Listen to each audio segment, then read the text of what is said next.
आमे सबुआड़े चारिआडे मोदी ना चर्चा होची मोहन माझी ना चर्चा होची सेतिपाई आमे देखिलु एमानक संगे एते दिन पड़ी अच्छी कौन देखिया जाऊँ सेतिपाई आमे मन प्राण सबू ढाली दे आमे ये भारतीय जनता पार्टी संगठन में मिसवाई आगामी निर्वाचन पंचायत राज निर्वाचन रे जो निर्वाचित करिमु जे पंचायत जड़े सुदक्ष नामी कर्मी ये करिकी ये सब सुधांशु बाबू हूँ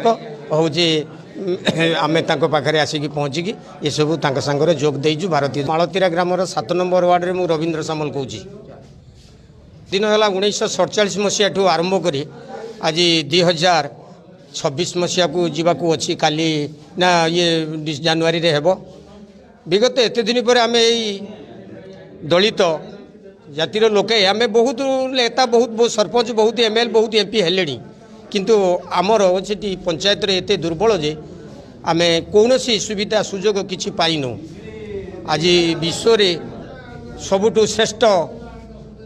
जनसेवा उत्तीर्ण होती 15 वर्ष होगा चली जो मोदी सरकार तांकर कार्यकलाप को घुषे आम ग्रामवासी समस्ते ए पंचायतर आगामी भविष्य पद्म फूलर पंचायतर फुटब बोलिकी आम बहुत जोर आशा करुचु आ प्रभु पाखे प्रार्थना करुचु आम पंचायत को समिति सभ्य एवं पंचायत प्रार्थी रूप से आम निजे आप्राण चेष्टा करूँ किमिति आम पंचायत बीजेपी पद्मफूल संकेत फुटी उठू आ पंचायत को दखल करूँ बोली ये आशा भरोसा केवल प्रभु निर्भर आम आप्राण चेष्टा करुचु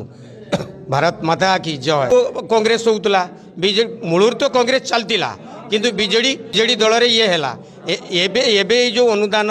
जो आपणकर आसुवा सरकारी हूँ जो रिलीफ फंड जो दाना जो हूँ 5 किलो लेखा आउे जो भाविलु जे आम सबुआड़े चारिआडे मोदी ना चर्चा होची मोहन माझी ना चर्चा होची सेतिपाई आमे देखिलु एमानक संगे एते दिन पड़ी अच्छी कौन देखिया जाऊँ सेतिपाई आमे मन प्राण सबू ढाली दे आमे ये भारतीय जनता पार्टी संगठन में मिसवाई आगामी निर्वाचन पंचायत राज निर्वाचन रे जो निर्वाचित करिमु जे पंचायत जड़े सुदक्ष नामी कर्मी ये करिकी ये सब सुधांशु बाबू हूँ